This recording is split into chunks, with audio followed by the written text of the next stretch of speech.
en este momento tenemos Concilio Fandom, con el cual hablaremos sobre imaginaciones entre series, películas, cómics y videojuegos. Tenemos a Daniel Alejandro Penagos, a Juan José Velázquez, a Jonathan Vélez, a Sara Lugo, conversando con Cristian Jaramillo. Esperamos que disfruten mucho de este espacio, que es convocado por la Sociedad Fantasmagórica y el Seminario de Literatura Fantástica. Adelante. Bueno, muy buenas noches a todas y todos. Bienvenidos a este espacio tan maravilloso que no pensamos que se iba a llenar tanto, pero bueno, las comunidades arrastran y eso es lo que queremos conversar esta noche. Es el tercer concilio fandom que hacemos.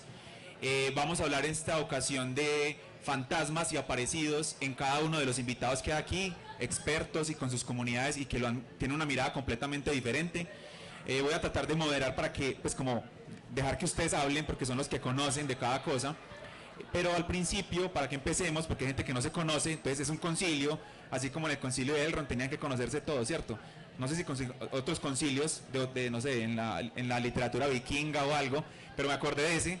No estoy haciéndole propaganda todavía a la sociedad Tolkien, pero como el concilio de Elrond vamos a conocernos. Entonces un poquito comencemos con Sara, que es este club de ciencia ficción Rumores, Club de Ciencia Ficción Transfeminista. Contanos un poquito para que la gente también los conozca a ustedes y pueda venir y antojarse un poquito. Vale, buenas tardes. Muchas gracias, Cristian, igual por invitarnos y a toda la gente de Fantasmagoría. Lo primero, sí, pues nos llamamos Rumores, Club de Lectura y Escritura de Ciencia Ficción Transfeminista. Y nos estamos encontrando en el Planetario todos los viernes a las 4 de la tarde, hace más de un año. Nuestro interés es leer ciencia ficción latinoamericana principalmente, ojalá escrita por mujeres, ojalá escrita por personas trans o de sexualidades no hegemónicas, y también estamos muy interesadas en escribir ciencia ficción y tenemos un espacio, le llamamos Escritura Simbionte, donde todas, todes y todos estamos como abiertos o podemos escribir lo que queramos y modificar los textos que vamos como trabajando. Entonces cada vez que leemos un cuento nuevo, un libro nuevo, nos ponemos nuevas premisas de ciencia ficción para explorar un poco en la escritura. Súper. Los viernes, cada 15 días, ¿a qué horas? Cada 8 días, viernes a las 4 de la tarde en el Planetario. Listo, los que están interesados ya anoten. Ahora sigamos de la ciencia ficción transfeminista, devolvámonos muchos años antes. Y tenemos un grupo brutal que a mí me encanta, los conozco y pues he visto lo que hacen, pues no he ido todavía, pero me encantaría hacerlo. Es Skald. Cuéntanos un poquito, Juan José, ¿qué es Skald? ¿Cada cuánto se reúnen? Aquí están también con las camisetas, todos poderosos. Cuéntanos un poquito también de qué significa esa palabra Skald, ¿cierto? Bueno, Skald es la palabra nórdico antiguo para escaldo, que es básicamente los bardos de la era vikinga. El grupo de nosotros se dedica a la actividad de la recreación histórica, que es básicamente investigar en fuentes arqueológicas e históricas precisamente la era vikinga, que es del siglo VIII al XI, y reconstruirla de la manera más exacta posible, ¿sí? No es como disfrazarse que parezca vikingo ni nada, sino hacer un museo en vivo para que la gente lo conozca de la manera más detallada. Tenemos tanto actividades artesanales como trabajo en forja, en cuero, en madera, en tejidos, y la parte deportiva, que es combate medieval con armas reales, pero sin filo, obviamente. Importante detalle. Sí, sin filo, pero armas de metal, hachas, escudos, lanzas. Hacemos viajes al extranjero, a Europa, a Estados Unidos, a diferentes competencias, y también organizamos aquí. Normalmente nos encontramos en el Parque La Matea los sábados a las 3 de la tarde, donde estamos entrenando, desarrollamos nuestros entrenamientos. Parque La Matea queda no muy lejos del Éxito de Laureles, ¿sí? Por la glorieta de Don Quijote. Y nada, muy agradecido de estar aquí por la oportunidad. Maravilloso grupo para los amantes de los vikingos. Vamos cerquita, porque yo creo que Tolkien se inspiró un poquito también en algo de los vikingos y fue un gran estudioso del tema. Cuéntanos un poquito, Daniel, ¿qué es la Sociedad Tolkien Orodruin? Bueno, buenas noches. Gracias a Fantasmagoría pues por la invitación. Yo soy Daniel Penagos, soy el director de la Sociedad Tolkien Colombia Orodruin. Somos un grupo que este año cumplimos 26 años, justamente pues haciendo promoción, difusión de la obra del profesor Tolkien aquí en Colombia. Lo que hacemos principalmente pues son actividades muy variadas. Hacemos reuniones de lectura, hacemos reuniones temáticas, hacemos otras reuniones que son más pues en plan de sentarnos y integrarnos y cosas de este tipo. Tenemos una publicación semestral que se llama Dragón Verde, es completamente en español, es prácticamente pues la única revista de sociedades latinoamericanas que sobrevive y que se sigue publicando. También hemos organizado espacios académicos y hemos participado pues en muchas otras actividades que han sumado justamente a eso de promover y mantener la obra del profesor Tolkien aquí en Colombia. Y para continuar en este viaje, nos vamos para completamente, estuvimos ya, pues de la ciencia ficción transfeminista de todo el mundo, pero Europa está más enfocada en Skald y con Orodruin, pero nos vamos a Oriente y hablemos un poquito del Club de Mangakas de la Biblioteca Pública Confenalco de Belén. Cuéntanos un poquito, Jonathan, el Club de Mangakas, ¿qué hace? Bueno, muchas gracias por la invitación, Cristian. El Club de Mangakas es un espacio donde los chicos y chicas de la ciudad de Medellín nos reunimos bajo una temática que es el manga y nos encanta crear historias a partir de eso. Tiene unas características puntuales y es que queremos reflejar a partir de la estética oriental temáticas muy locales. Entonces tenemos un par de proyectos súper punteros que siempre nos han gustado mucho, que es el Kizuna, que son cada uno de los chicos y chicas es su propio protagonista y cuentan una historia de 4 páginas cada uno y las historias son entrelazadas. Este año estamos explorando otro tipo de temáticas, desde el Kodomo, el Shonen y el Shoujo, el Seinen y el Yusei, que son temáticas muy propias de demografía japonesa. Por aquí hay gente también como del Club de Mangaka, son súper habilidosos, son talentosísimos, entonces también invitaciones porque tenemos exposición siempre cada año a finales en diciembre en el Parque Biblioteca Belén, entonces también invitadísimos. Súper, ya tenemos varios lugares, ya se pueden anotar lo que les guste y ahora empezamos con nuestro tema, ¿cierto? Es el concilio, el tercer concilio fandom, hablar de espíritus, fantasmas, espectros. No vamos a decidir quién se lleva el anillo, no se va a decidir eso aquí, no pasa nada. Entonces tengo varias preguntas para arrancar, para cada uno, porque cada uno tiene una mirada completamente diferente. Entonces voy a arrancar con una pregunta primero para Orodruin, ¿cierto? Para Daniel Tolkien, digámoslo así, para Daniel. ¿Qué papel cumplen los fantasmas y espectros en la mitología de la Tierra Media? Por ejemplo, los Nazgûl o los muertos del Sagrario. Hay algo bastante interesante y es que cuando plantearon el tema pues como de fantasmas y eso, yo pensé, la vamos a tener difícil porque en Tolkien los fantasmas no están 100% presentes, ciertamente hay. Los Nazgûl, por ejemplo, son unos de ellos y los hombres del Sagrario son otros. Y esos dos en particular encarnan dos cuestiones bastante interesantes. Los hombres del Sagrario encarnan todo lo que son las deudas pendientes, porque ciertamente pues ellos quedan como fantasmas, como espectros, porque no cumplen una promesa que hicieron a Isildur de ayudarlo a combatir en el momento que él lo necesitaba. Entonces las palabras de Isildur tienen poder y quedan convertidos pues justamente en eso, en espectros. En cambio los Nazgûl lo que hacen es una encarnación de un dominio incompleto. Y es bastante interesante porque se ve de que en Tolkien pues no solamente el fantasma existe ya como una encarnación sobrenatural de algo inexplicable, sino que tiene su poder, tiene su motivación de qué hay detrás de él. Me hiciste acordar también de, por ejemplo, de un personaje que no es muy conocido, que es el Goldrin, o Gorlin en realidad, que es este hombre que tortura a Morgoth para que le revele dónde están Beren y Lúthien, y él lo engaña, Morgoth lo engaña, la esposa de él ya está muerta, spoiler, pero Morgoth hace una aparición de ella. Entonces también incluso en esas cuestiones los fantasmas se ven es como una manipulación, o sea, como una forma de que alguien te dé lo que se ofrece. pero todo pues ligado al poder y a eso, a lo que a lo que no se cumple. Me encanta, me encanta. Promesas incumplidas, fantasmas creados, llamémoslo así. Sí, sí. Muy cerquita está entonces también Skald o Juan José Skald, Juan José Vikingo.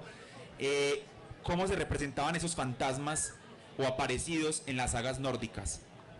Bueno, en la cultura vikinga, en la cultura escandinava de la Edad Media, no existe como tal el concepto de fantasma, ¿sí? No hay este espectro intangible, sino que es más parecido a lo que nosotros vendríamos a decir un muerto viviente o un vampiro, ¿sí? Vendría a ser el equivalente, que incluso pues, en la obra de Tolkien hay un personaje que sí es muy inspirado, que es el tumulario. El tumulario es tal cual el Draugr, que es el nombre que se le da en nórdico antiguo, Draugr o, perdón, es que es muy difícil, Haugbuy, que significa como el morador de los montículos. Ellos lo que creían era que cuando la gente moría, se le enterraban digamos en su tumba, que se hacía un montículo y se le enterraba a veces con barcos, se hacía una construcción y no, digamos, no desaparecía del todo, sino que pasaba a otro tipo de vida y esa persona podía revivir, podía volver a levantarse para vengarse de los vivos. Normalmente envidiaba a los vivos porque podían seguir bebiendo, peleando y demás, y él ya no. Entonces tenía poderes sobrenaturales como transformarse en animales, tener una fuerza tremenda. Incluso para los que se han visto la película de Beowulf, la animada, Grendel, en muchas tradiciones Grendel es un Draugr, ¿sí? Es un Draugr que para matarlos es tremendo problema, porque toca pelear con ellos a mano limpia, ¿sí? Luego cortarles la cabeza, luego quemarlos y luego echar las cenizas al mar. Es decir, es tremendo proceso. Pero sí, pues es una figura interesante que ha sido muy cogida en la cultura, digamos, de videojuegos. Recuerdo aquí, por ejemplo, los de Skyrim, que en Skyrim literalmente hay Draugrs, ¿sí? Y lo curioso de esto es que son seres que sus cuerpos no se corrompen, se ponen de color azul o negro, pero no se descomponen. Es bastante interesante ese concepto, y la creencia era tan fuerte de que los vivos podían regresar a tomar venganza sobre los muertos, que muchas veces, tanto si se trataba de un guerrero como por ejemplo una adivina o una bruja en el, digamos, en el sentido que lo vemos hoy en día, pero en la época más como un oráculo, lo que hacían era que destruían su espada o su báculo. Normalmente lo enrollaban, lo ponían en una fragua, lo enrollaban para que si esa persona se despertara no tuviera manera alguna de poder blandir su espada. Me encanta, no sé si ustedes sabían eso, pero está genial. Y además se conecta un poquito con los tumularios, como decías, de Tolkien, pues cuando se encuentran ahí los hobbits con los tumularios. Antes de irnos al futuro, para que ya Sara lo vaya pensando, porque es completamente también interesante los fantasmas del futuro, hablemos un poquito de los Yurei, que son los fantasmas en Japón. ¿Qué se diferencian estos fantasmas un poquito a estos fantasmas occidentales? Bueno, en Japón los Yurei vienen siendo por lo general fantasmas de mujeres que han sido asesinadas por los maridos. Entonces eso de alguna manera representa, o sea, son espíritus vengativos, ¿sí? Entonces lo que hace la mujer al morir es que se convierte en fantasma, en Yurei, y viene a atormentar a ese marido que la asesinó. Entonces siempre es con una idea muy, muy, muy vengativa, ¿sí? Sí, yo creo que ahí justamente también vemos eso un poquito. Uno de los fantasmas Yureis más conocidos es Ju-on de Grush. Ustedes lo han visto en La Maldición. Es esa mujer que fue degollada con su hijo Tosho, y que son los que aparecen en la película, por ejemplo. Pero obviamente hay un montón de Yureis en toda la tradición popular japonesa. Pasando entonces todo esto que llegamos, ahora vámonos al futuro con Sara. ¿Cómo se transforman las ideas fantasma o ese concepto fantasma, espectro, en contextos más futuristas, cibernéticos o tecnológicos? Por ejemplo, inteligencias artificiales, huellas digitales, memorias persistentes. Cuéntanos un poquitico de esa huella o estos fantasmas o espectros digitales. Vale, nosotros por esta invitación precisamente empezamos a indagar el tema, no lo habíamos pensado demasiado en el club, pero nos pareció muy interesante como pensarlo en dos contextos. Uno fue precisamente el terror japonés, Y nos interesó mucho también pensar cómo los dispositivos tecnológicos sirven como de portales para estos espectros y potencializar un poco también sus acciones o pasar del mundo de los muertos al mundo de los vivos. Eso nos interesó un montón.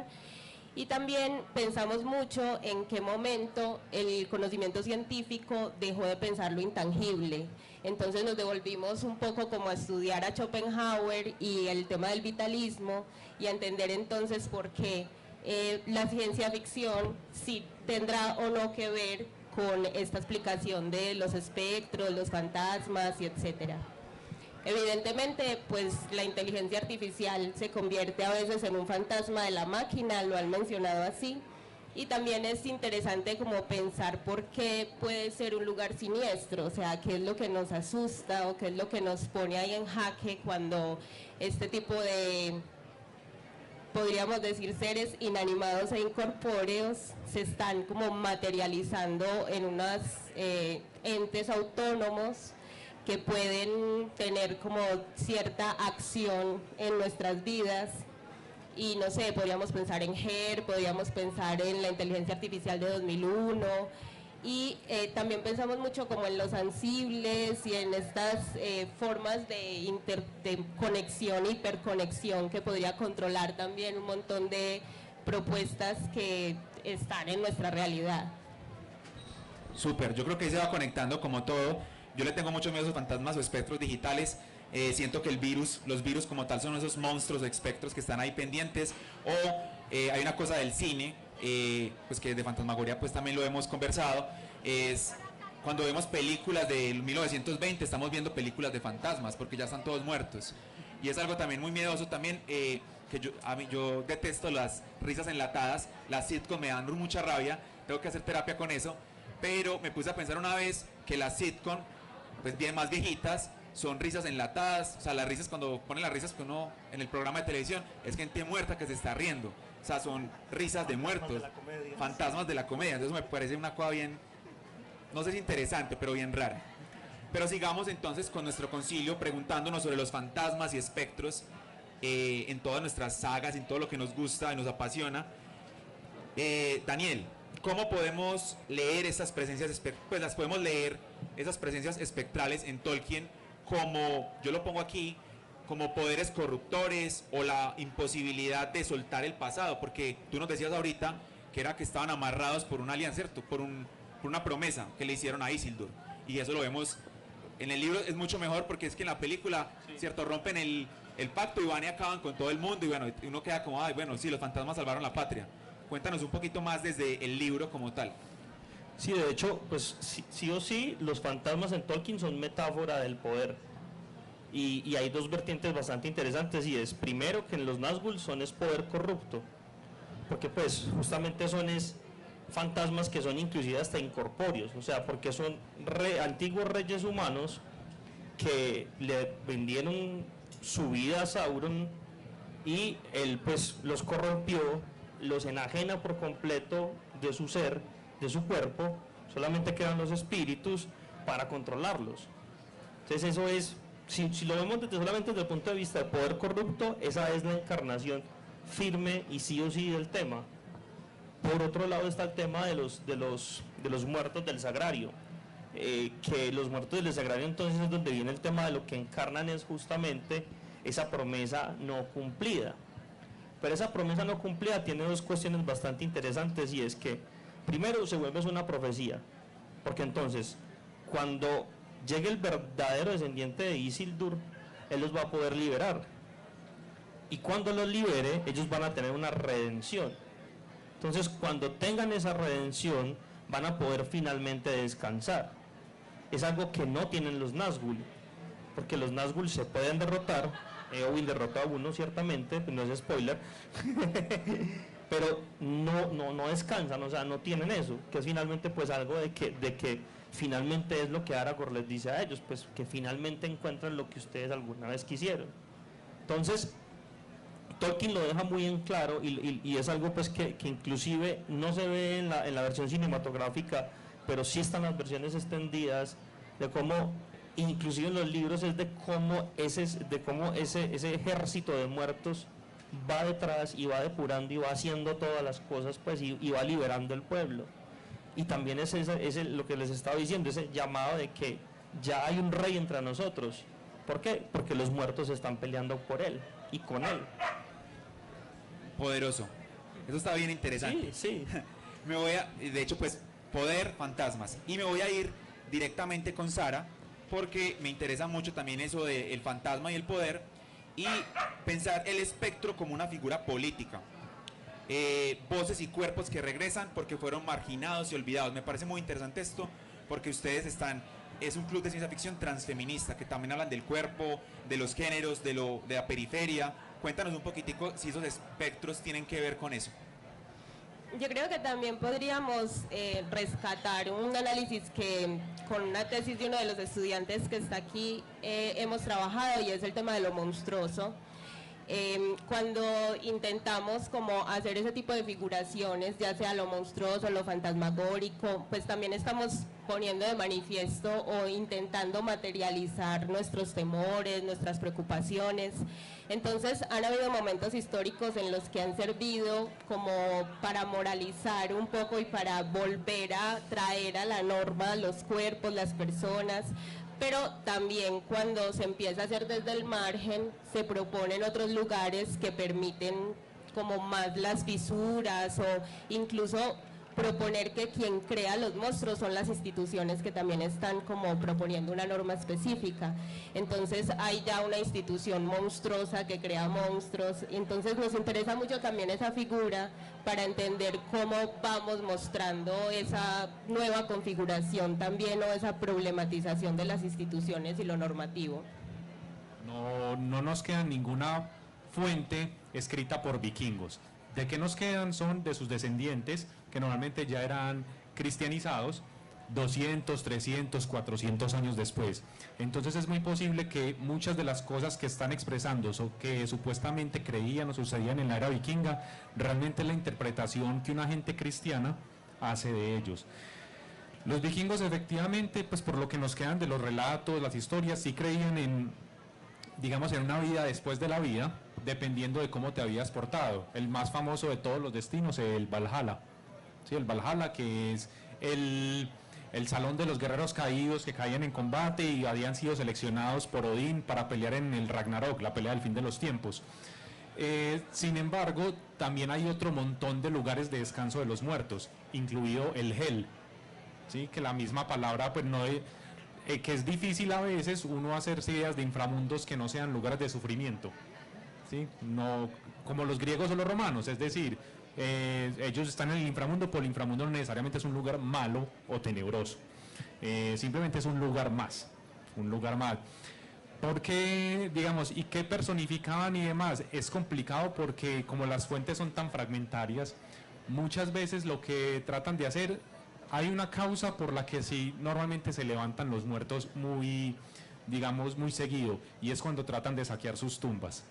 Cuando tratan de saquear las tumbas, porque normalmente ¿qué hacían?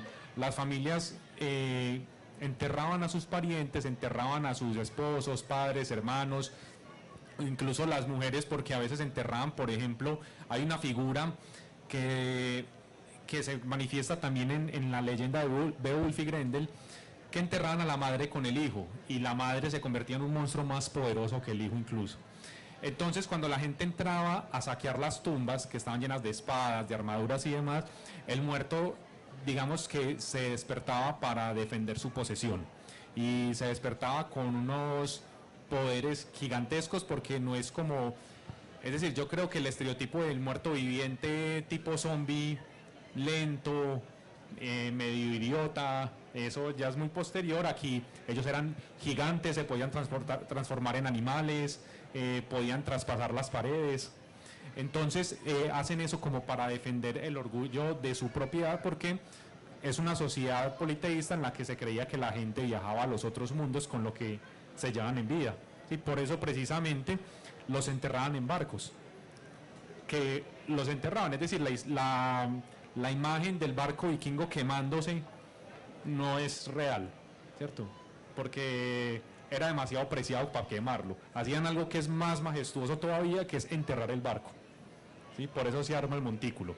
Entonces normalmente es por eso, por defender su propiedad, o hay veces aparecen espectros o estos muertos vivientes que simplemente les gusta es hacer sufrir a la gente. Porque sí, ¿cierto? Porque no tienen nada mejor que hacer que ir a molestar a la gente, o porque la propiedad, digamos, su tumba queda en un terreno que se vendió y los nuevos dueños no conocen quién está ahí enterrado. Para ellos es muy importante eso de la memoria, y normalmente cuando yo le vendía, digamos a Sara le vendía una tierra, le tenía que contar toda la gente que estaba enterrada ahí, para que ella siguiera honrando a los muertos y no se fueran a despertar. Eso está bien interesante porque se conecta con Amityville y con todas las casas embrujadas de Estados Unidos, que comprabas un terreno y usted no sabía nada y ya, es pues todo lo que pasó en El Conjuro, todas las películas que no sabían quién estaba enterrado allá y paila, ¿cierto? Y no sé si, antes de pasar a la última pregunta que tengo de esto, Daniel, ¿quieres agregar algo? Porque unos hobbits por ahí les pasó algo con unos tumularios. ¿Quieres agregar algo ahí que se conecta con los vikingos? De hecho, ahorita estaba pensando, más que eso, estaba pensando en el tema de que, por ejemplo, el Beowulf es en realidad una versión cristiana de la historia. Y es justamente por eso, porque pues lo que hay no es un relato completamente vikingo. Entonces es también como de lo que hay un manto ahí de duda de si sí es todo tal cual como se imagina y eso. Y ciertamente los tumularios es ese ejemplo de que pues no sabía quiénes estaban ahí, se metieron a molestar donde no tenían sin conocer, y finalmente pues se cumple mucho lo que estabas diciendo, de que son difíciles de derrotar, y es finalmente pues alguien superior, Tom Bombadil, el que va y lo salva, y el que va y lo rescata. Pero también hay que tener en cuenta de que ese hecho también ese es el que marca el punto de inflexión en la historia de los hobbits, porque ahí ya están entrando en el mundo grande. Hasta ahí llega el mundo hobbit, porque ya ven que hay temores afuera del mundo. Está bien potente eso. Ya dejan de ser hobbits, niños, Sí. bebés, y empiezan a ser adultos en el mundo espectral. Sin duda, sí, sí. Cierro con esta pregunta porque quiero hacer ya dos generales, porque no tenemos tanto tiempo, nos podríamos quedar aquí hablando de fantasmas y que ustedes pregunten cositas también, pero con los mangakas quiero hablar, porque ellos son muy visuales, ¿cierto? Están haciendo manga. Y hay unos elementos visuales que se repiten en esta representación.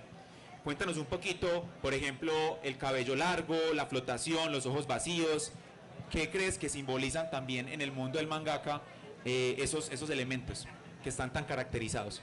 Bueno, Japón siempre ha representado mucho el temor a lo extraño o al extranjero, ¿cierto? Entonces durante la era Meiji siempre fue ese cambio que tuvieron culturalmente, siempre era como ese rechazo. Entonces para poderlo infundar, lo que hacían era inventarse historias donde se cargaba de simbolismo, donde un elemento simplemente significaba como, hey, no te acerques o no dejes contaminar nuestra cultura con estas ideas que vienen del extranjero. Siempre han sido muy espirituales también, y la idea de lo del cabello largo va muy enfocado también nuevamente es como algo muy feminista, y es que el cabello en la mujer siempre era como recogido y bien peinado, simbolizaba como esa sumisión de la mujer ante el no sé, el marido o algo así. Entonces la idea de los espectros con cabello desordenado y suelto, incluso el cabello cobra vida y como que atrapa a las víctimas y los absorbe, todo eso, simboliza esa liberación femenina. Entonces por ahí va esa parte del símbolo del cabello durante por eso también se me olvida la del aro, ¿cómo se llama? Samara. Samara, como que es como con el pelo así suelto y súper desordenado. Entonces va por ese lado.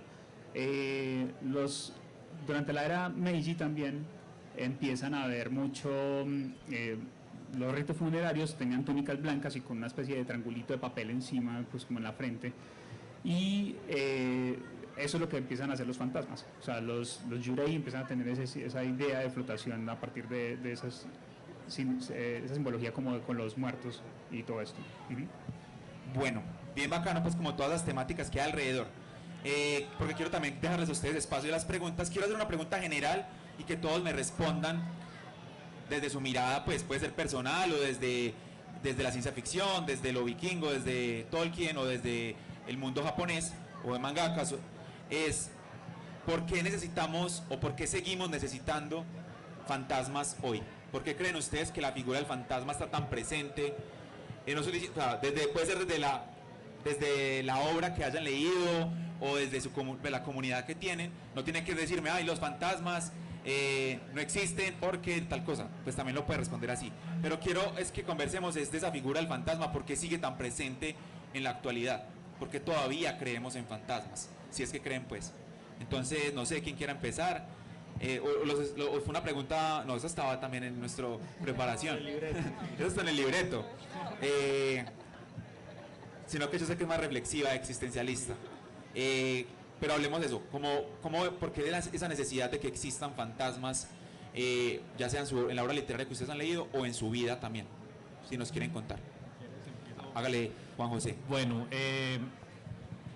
para empezar, yo creo que, pues, personal, pero también digamos que antropológica, históricamente, los fantasmas son una búsqueda de explicación a fenómenos que todavía no se tiene explicación desde un punto de vista ni siquiera racional, ¿cierto? Porque creen en ellos desde antes de que apareciera la ciencia, pero tratarlos de incorporar a un proceso de entendimiento que sea medianamente humano, ¿sí?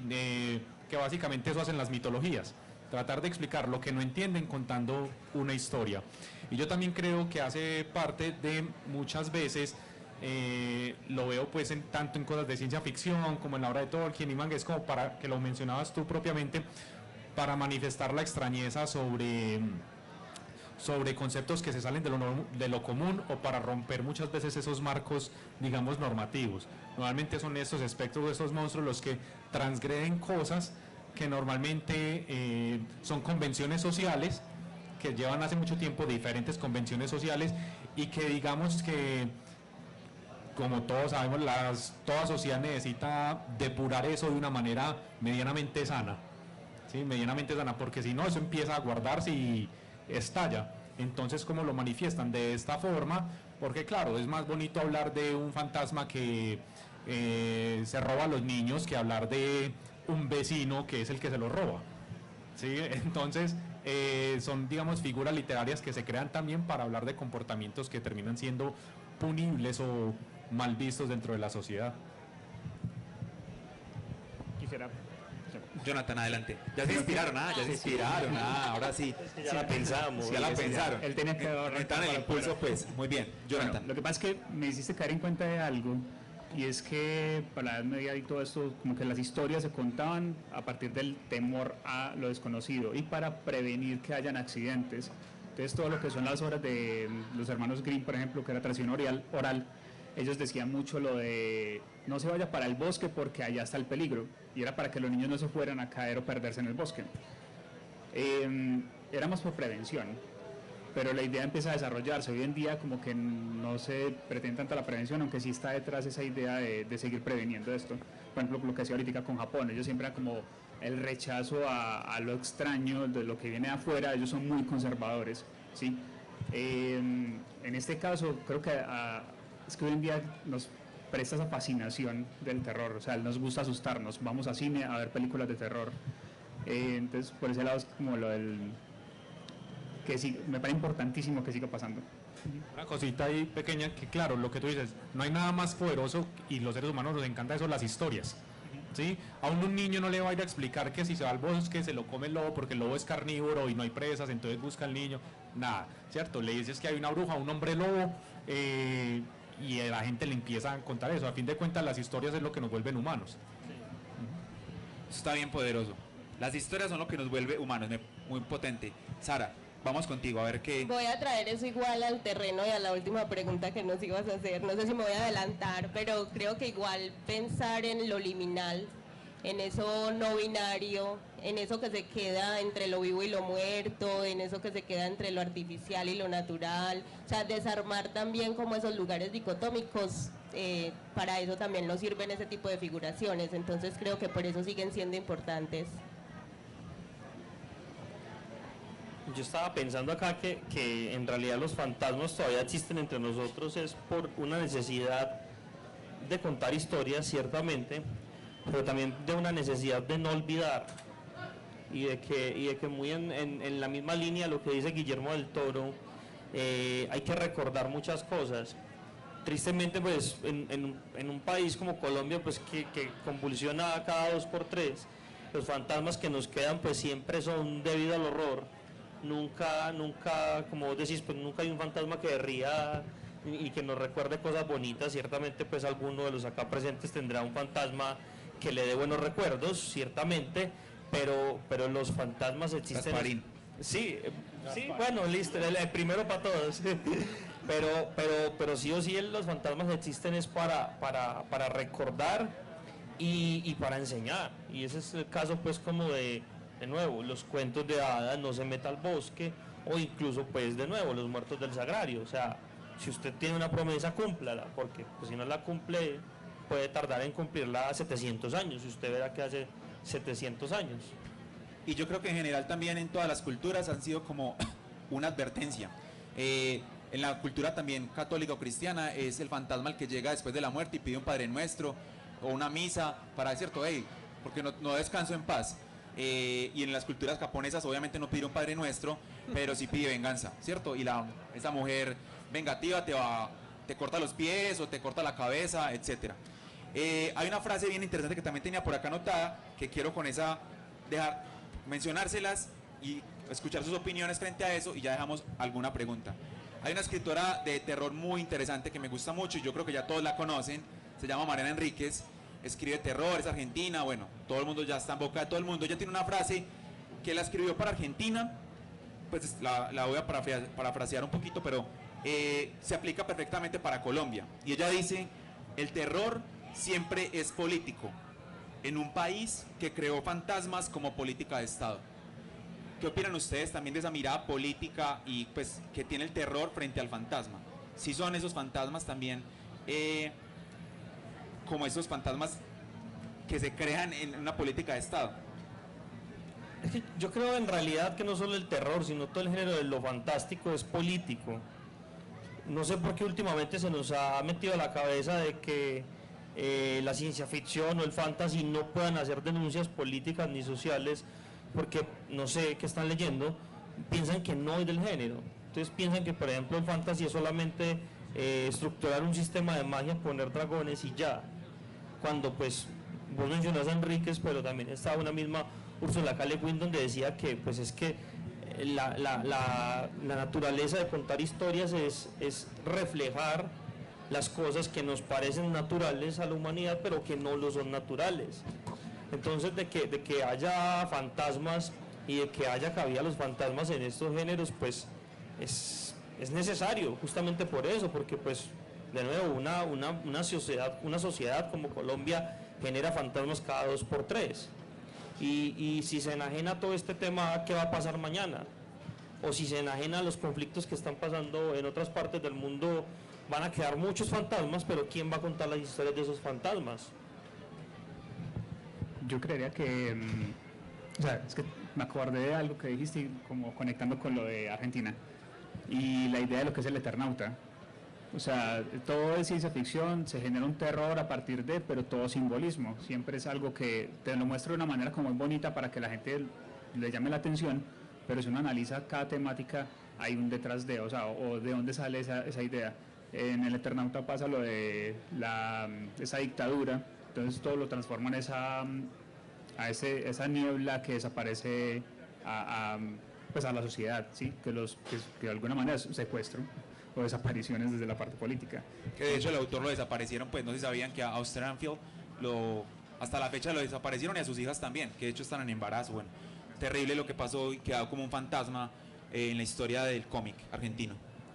Yo creo que igual también sería importante pensar en lo utópico, porque nos quedamos también pues en la denuncia del terror y todo, pero también, no sé, del solar punk o este tipo como de lugares que también cuando se están imaginando otros mundos posibles, están también haciendo una crítica al mundo que no queremos seguir viviendo.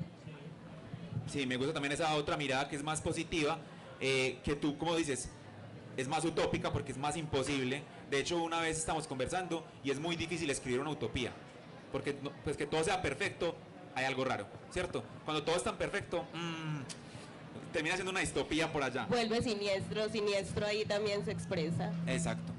Y Juan José, ¿tú qué nos querías decir? Bueno, al menos para el caso de Colombia, dando mi punto de vista ya por fuera de lo vikingo y más, yo soy historiador de formación, es que hay fantasmas que son no personas, no seres, sino que son conceptos, ¿sí? Y yo creo que al menos precisamente que aquí se combina con ciencia ficción que termina siendo periodismo casi, porque deja de ser fantástico y se vuelve real.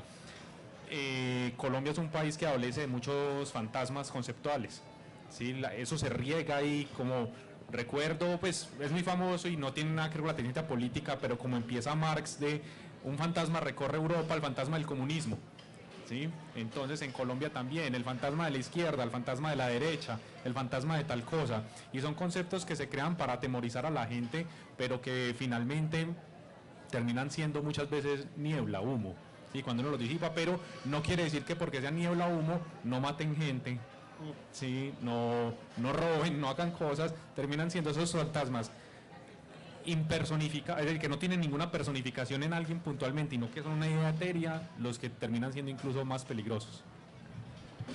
Iba a comentar se me olvidó, dentro del simbolismo en Japón propiamente, lo que significa Godzilla como tal. O sea, uno ve Godzilla y es el dinosaurio o este espectro como Kaiju que destroza la ciudad y todo eso, y uno lo ve como de una manera como divertida, como me interesa esta parte. Divertida.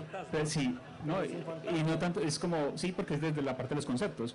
Entonces, cuando uno traduce la idea de lo que es Godzilla, es todo lo que vivieron ellos a partir de la Segunda Guerra Mundial con Hiroshima y Nagasaki, con la bomba atómica. Entonces ese temor que ellos absorbieron y dijeron, esto lo podemos devolver al público con una historia que le genere interés y que al mismo tiempo sea así con monstruos y todo esto. Me hiciste pensar entonces en el hecho de qué podemos hacer como sociedades, no solamente sociedad Tolkien, pues, sino sociedad antioqueña, sociedad colombiana y sociedad pues a nivel general con nuestros fantasmas.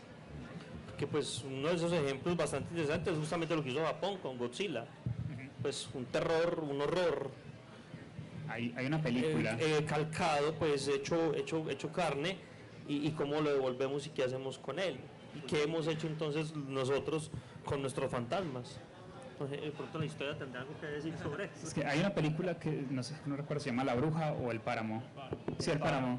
Ahí más o menos se maneja esa temática de cómo traducir eso que ha pasado en Colombia como a ciencia ficción desde la parte del terror. Sí, de acuerdo. Bueno, antes de hacer una entreguita de algo, ¿alguien tiene una pregunta? Quisiera preguntarle algo a las comunidades que están acá, aportarles algo, decirles algo, confesarles algo también, puede ser.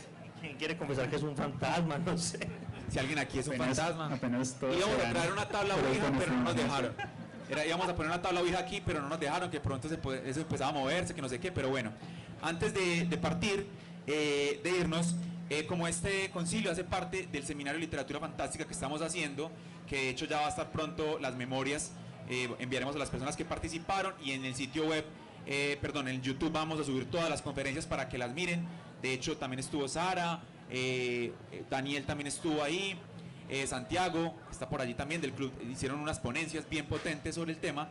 Pero entonces les trajimos también un regalito, pues porque hace parte del seminario y lo habíamos pensado así, y es lo siguiente. Entonces, téngame aquí. Dice, dice, Corporación Sociedad Fantasmagoría reconoce a Rumores, Club de Lectura y Escritura de Ciencia Ficción Transfeminista por su labor alrededor del género fantástico, la ciencia ficción y temas de género en diferentes formatos, y por su intensa labor formando una comunidad alrededor de estos temas. Y les vamos a dar un bono de 700.000 pesos para que compren libros para la comunidad, para el club. ¿Listo?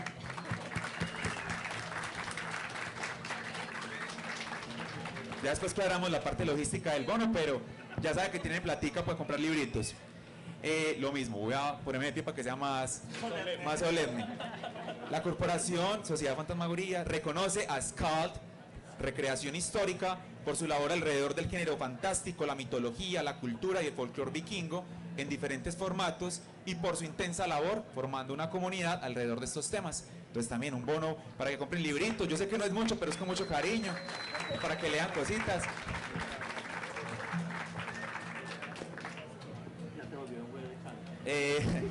Lo mismo, la Sociedad Fantasmagoria reconoce a Sociedad Tolkien Colombia Orodruin por su labor alrededor del género fantástico, la mitología, la obra de Tolkien en diferentes formatos y obviamente por su intensa labor formando la comunidad alrededor del tema de Tolkien. Entonces también 700.000 pesitos para que compren. Ay, mi madre. El fantasma. El fantasma está haciendo presencia. Y finalmente reconocemos también al Club de Mangakas por su labor alrededor del género fantástico, el manga y la cultura japonesa en diversos formatos y por su intensa labor formando esta comunidad en la Biblioteca de Belén. Y por aquí de parte de Fiesta del Libro también, de proyectos especiales de Mario Cárdenas, me dijo que les entregara también, él no está por aquí, el librito de este año con todo el kitcito también, no sé si ya lo tenían, entonces también de una vez pues se lo van pasando por ahí. Y nada, agradecerles a ustedes, yo sé que fue una charla un poquito rápida, de recorrido, pero la idea es que sigan metiéndole moral a sus clubes, a sus grupos, porque necesitamos muchas de esas comunidades. Ya no vamos a extender acá, pero esa es la resistencia. Resistir frente al mundo que pasan un montón de cosas. Para eso están ustedes, muchachos, los de Skal, los de Orodruin, los mangakas, el club de ciencia ficción que está comenzando, porque apenas están comenzando a meterle. Entonces, yo creo que es una oportunidad bien interesante. Y muchas gracias a todos y todas los que vinieron a este espacio por participar, escucharnos y el fantasma. A los que no les entregué, tenemos una postal del festival y una postal de los 40 años de los Goonies para que estén muy invitados, porque del 9 al 19 de octubre estaremos en el Festival Fantasmagoría, para que no se lo pierdan, súper invitadas e invitados. Van a ver cosas muy interesantes, de hecho varias cosas medio vikingas también, entonces, sobre todo de Irlanda. Entonces aprovechenlo y muchas gracias por estar aquí. Cristian, nosotros también al principio les entregamos 2 separadorcitos, un regalo y un QR que pueden escanear, y está una antología de relatos de fantasy que compilamos el año pasado con un taller que hicimos para que lo chismeen y descubran pues cositas que hemos hecho. Gracias. Y por parte de Rumores también nos gustaría mucho invitarlos a la primera muestra nacional de cortos de ciencia ficción el 17 de octubre en el Teatro del Parque Explora. Eso. Aprovecho también entonces. Aproveche usted y pues ya también que nos vamos. En el Club de Mangakas estamos haciendo pues convocatoria nuevamente para que vayan los chicos y chicas para que participen, y también tenemos el taller de dibujo manga, que es para chicos y chicas de 12 años a los 17 para que aprendan a dibujar. Si tienen familiares, son totalmente gratis, sábados de 11 a 1 en el Parque Biblioteca Belén. Bueno, y de parte de Skal, por si alguna persona, hombre, mujer, no tenemos ninguna distinción, el único requisito de nosotros es ser mayor de edad, es el único. Si quiere aprender sobre historia vikinga, si quiere aprender sobre artesanía, forja, trabajo en cuero y demás, o combatir, ¿sí? También con hachas, espadas, también es bienvenido, nos pueden seguir por nuestras redes y por ahí les damos toda la información referente. Ahora sí, un abrazo. Es que un abrazo, un aplauso bien grande para todas las personas. Un abrazo también a